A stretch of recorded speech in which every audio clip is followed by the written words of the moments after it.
A coroa de espinhos. Felizmente, através do grande sofrimento que é a minha vida, tenho ainda uma porção mínima de felicidade. És tu. Tu não és como as outras mulheres são.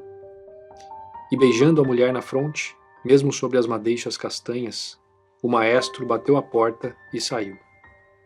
Era manhã ainda, e o filho do casal, mais do que na noite anterior, manifestava sinais evidentes de haver piorado. No começo, aquela maldita doença era apenas uma dor aguda ao redor da cabeça. E a criança, queixando-se, dizia com o olhar baço dos cordeiros entanguidos: Mãe, parece que eu tenho uma coroa de espinhos na cabeça. Uma coroa como a do menino Jesus. Mas depois, a coisa piorara abruptamente. O médico diagnosticara uma meningite. E daí por diante fora como se um martírio devesse afligir pais e filho.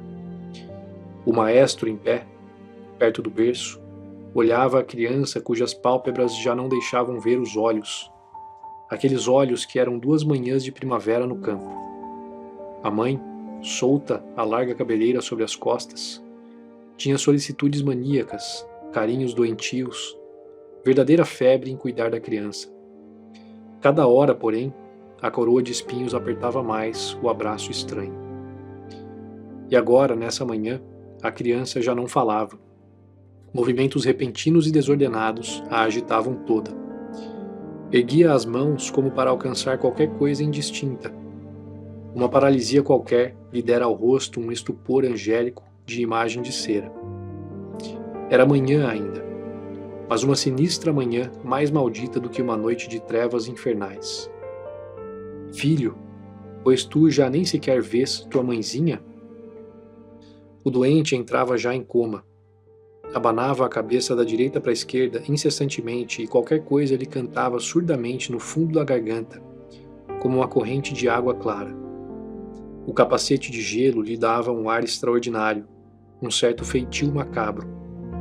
E uma espuma levíssima, em bolhas de brilho irisado, lhe franjava os lábios queimados de febre. No compartimento vizinho cantavam 2 canários, e um ruído crescente, o ruído das ruas e do mundo, entrava pela janela. Era a voz dos apregoadores, o rodar dos carros, o deslizar da multidão pelos canais humanos das ruas. Era a vida, a luta, a eterna ninharia do dinheiro, da ambição, do amor, da indiferença. Os quarteirões, como colmeias ao sol, abriam as portas para a trivialidade do comércio.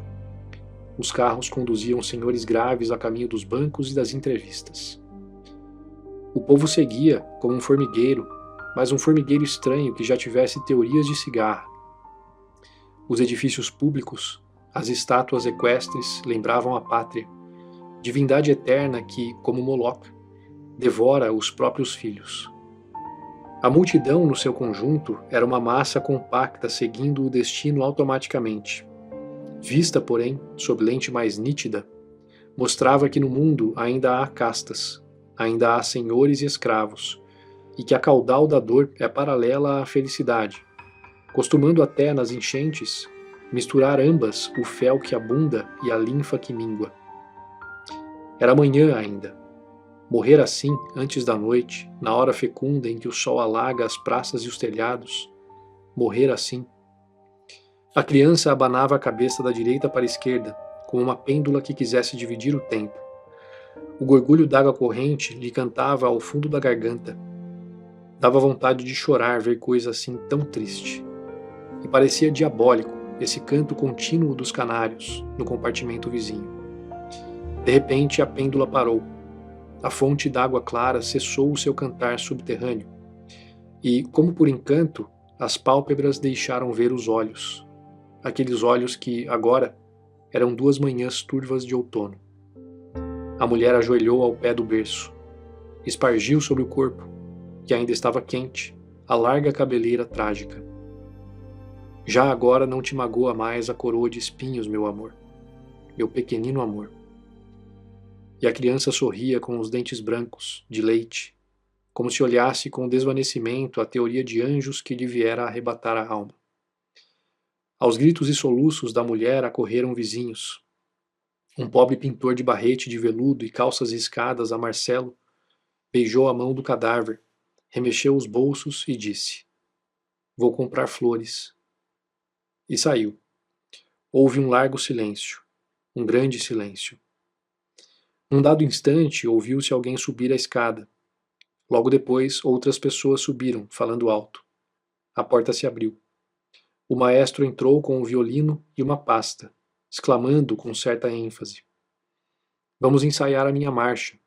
É o único tempo disponível que temos." Mas, num relance, compreendendo a tragédia que enchia aquela saleta, abriu em cruz os largos braços e caiu sobre o berço.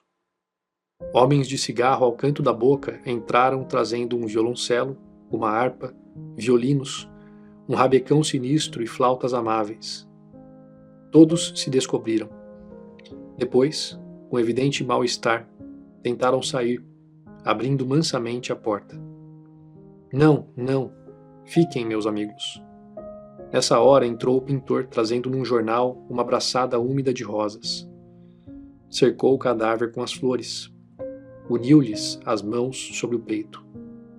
Em seguida, ajoelhando, começou a rezar com mansidão, como se assistisse a algum ofício divino. O maestro abriu o piano, distribuiu as cópias, explicou certos trechos, tocando-os ao piano com a mão direita, ligeiramente. Depois, com os punhos cerrados, limpou 2 lágrimas que se alongavam até a barba inculta. "Ó mulher, vem daí acompanhar-me ao piano." "Eu? Vem daí." Ela então, olhando o filho, com o olhar que era um abraço, exclamou: "Sim, será até lindíssimo tocarmos todos a marcha fúnebre diante do nosso pequeno amor. Sim, realmente, vamos, sim." O maestro baixou elegantemente o queixo sobre o violino, tomou o arco, olhou em redor, fez um sinal, e os 4 violinos começaram a descrever uma enorme planície coberta de urzes com 2 estradas imensas de ciprestes. Depois as flautas acompanharam, e o piano, e a harpa, e o violino e o rabecão.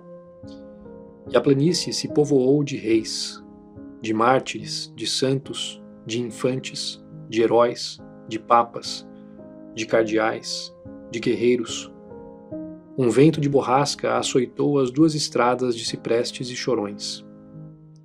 Uma tempestade caiu sobre o mundo.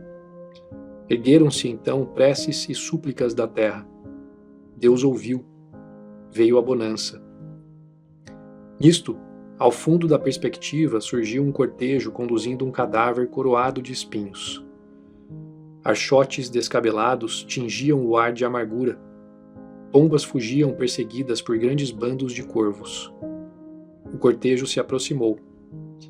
À beira de um rio de margens retas e fundas, uns cavaleiros vestidos como cruzados talhavam com as próprias espadas um túmulo na rocha. O cortejo chegou. Então os papas, os reis, os infantes, os heróis, os cardeais, os guerreiros, os mártires, as rainhas, as princesas e as santas, vestidos todos de púrpuras, dalmáticas, hábitos talares, cotas, mantos e alvas, vieram em dupla fileira majestosa beijar a criança e fazer-lhe carícias levemente, com a polpa dos dedos fidalgos. Donzéis vestidos a Francisco I e damas toucadas à maneira de York desceram, com cuidado infinito, o pequeno mártir, depondo-o no sacrário do túmulo real. Depois a régia comitiva desfilou ao pé da tumba reluzente, lançando ao fundo da cratera mancheias de rosas, joias e grandes lágrimas que queimavam como fogo. Feito isso, a multidão multicor sumiu. A planície ficou vazia. Nisso surgiu, com seu manto doloroso, a mão de Deus e dos homens, com 7 espadas no peito. Após ela vinham 2 mulheres. Uma era santa e fora, em tempos, grã pecadora, e tinha, na Bíblia Nova e na poesia, o nome de Madalena. A outra era de uma beleza trigueira. As 3 mulheres retiraram do túmulo o corpo da criança, com o cuidado com que se arranca de um jardim uma roseira nova. surgiram dois homens de aspecto também bíblico. Eram Arimateia e Nicodemos.